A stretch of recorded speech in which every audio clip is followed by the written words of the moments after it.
చిలకలాంటి ముఖం చిన్న చెంచలాంటి ముఖం మారిపోయి ఈ రాజుది ఇద్దరు కొడుకుల ముఖం చూసి కొడుక మీ తల్లి చనిపోయారా నా తండ్రి అమ్మ అమ్మ అని మీరు ఎవరిని పిలుస్తారు రా నా తండ్రి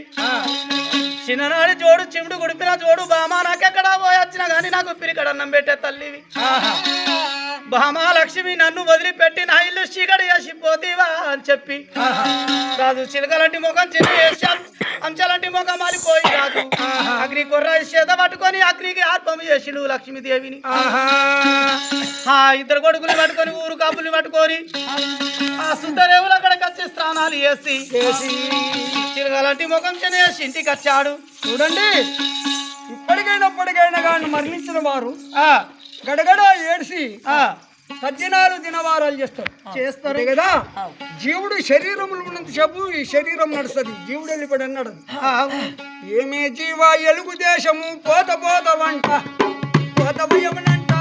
ఈ యమునోడచ్చి ఎంబడబడితే పోత భయమనంట ఆ యమునోడ